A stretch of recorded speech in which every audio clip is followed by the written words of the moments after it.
বৃদ্ধ লোকটাকে পাথর দিয়ে মাথা আঘাত করে দুনিয়াতে তার বিদায় করে দিল। এরই পরে যখন ওমরের কাছে চলে আসলো, ওমর ফাঁসি আকাশে ধরে আনলেন। ওই ছেলে এসে বাজে যখন হামলা করলো, ছেলে প্রশ্ন করলো, ওমর ফারুক তুমি কমেছো কেন? সঙ্গে সঙ্গে বলা হলো আইন মাকবুলি আমাকে আগে মারতে চাই নাই, আমার একটা তার বাগানে বিদ্যা ঢুকে যাওয়ার পর আমার উঠে একটা চোখ কানা করে দিয়েছে পাথর আঘাত দিয়া। আর উঠে যখন হাত পাততেছে আমি রাগের মাথায় তার মাথায় দিয়ে লক করে পাথরটা চুয়ে দিয়েছি, মাথায় আঘাত লাগছে, সঙ্গে সঙ্গে তার ইন্তিকাল হয়ে গেছে। বলো মা কিনা শোনো, তুমি কইসাইকে মাফ করে না, মাফ করো না, এখন তোকে কার্যকর হয়ে যাবে, তার উপরে ভট্টা হয়ে যাবে। এখন ঠিক আছে আনবে তো। তিনটা দিক গেল, আমরা দুই ভাই, আমাদের আব্বা মারা গেছে, আম্মা মারা গেছে, মাত্র আমার একটা ছোট্ট আছে, তাকে সম্পদ গর্জিত আছে, অজাচে যায় না। ওই সম্পদ গর্জিত আমি ওকে বোঝাতে আমি 3 দিনের মধ্যে চলে আসবো। আমি তোমাকে একা ছাড়তে পারবো, তোমার একটা জামিন লাগবে।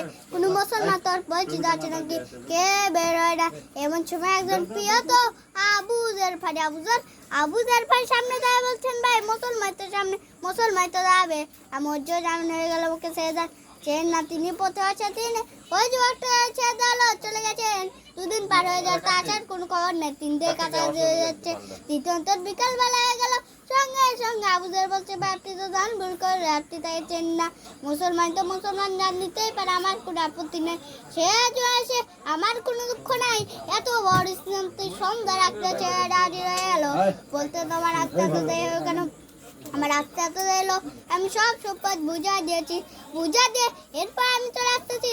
আপনার পয়েন্টটা কার্যকর করে না, কারণ ওই সন্তানরা চোখের পাটি আজকে ওই সন্তানদের পক্ষ থেকে ওই ছেলেকে আমরা করলাম।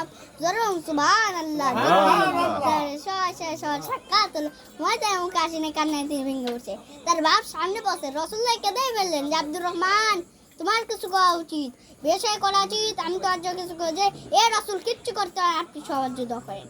আচ্ছা আবুজার ভাই, আমি নাকি শুনলাম তোর বয় ভাইটা ছিল, ওই নাকি আবুজাল দখল করেছে, তোমার কি মন খারাপ হলো? আবুজার ভাই মুস্কাছে বলছে, এ রাসূল আবুজাল দখল করেছে আমার বাড়ি, আমি দখল করতে যাই জান্নাতের বাড়ি। সুবহানাল্লাহ।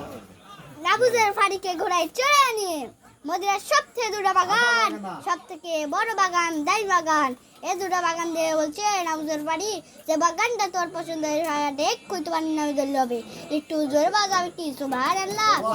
দুইটা আল্লাহ স্ত্রী দান করছেন, যে কোনো একটা তাক দাও, তুমি তাই বিয়ে করে নেবে। ভাই যতটুকু বলেছো কয়লার আন্ডা আছে, বাগানও দেওয়া লাগবে না, ঘরও দেওয়া লাগবে না, আমাকে শুধু একটা ছোট্ট বাজার দেখে দাও, ব্যবসা শুরু করতে যাই। ব্যবসা শুরু হয়ে গেল, রাসূল দোয়া করেছেন, বরকত পেতে লাগলেন। কয়েক সোনায় কামাই হয়ে গেল, সেই সোনা জড়ো করে নিয়ে মহানের টাকা রাজ্য করে একজন মেয়েকে দেখতে গিয়ে বন্ধু বান্ধব বেঁচে হয়ে গেছে। কদিন পর নতুন পোশাক নেন চুবন দেওয়া বুঝলে যে ভাই সেদিন দেখতে তোর মনে মানবু, আজকে দেখি তোমার চেয়ে নুচ হয়েছে। আব্দুর রহমান তুমি কি জোর করছো নাকি?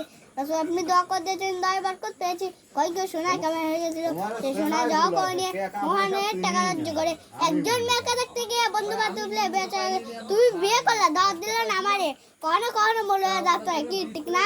আর কথা তো আসে না, যা তুই আমার দাওয়াত দিয়ে যা, তোর সে কোনো কথাই নাই, আছে না?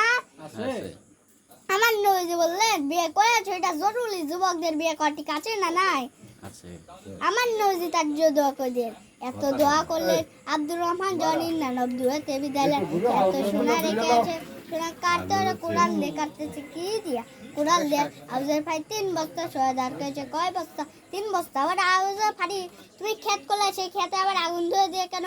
এ রাসূল আমি যে ক্ষেত করছি সেগুলো তো বাইক নিয়েছি, যেগুলো কাজের না সেগুলো তো পুড়াই দিচ্ছি, আমার ঋষবের যে কাজে আমি একটা একটা করে তার জান্নাতের ভিতরে ঢুকে দেবো, আর যারা কাজের নাই মুট করে জাহান্নামের আগুনে পুড়িয়ে ছাই খাই করে দেবো। চলে বলুন সুবহানাল্লাহ।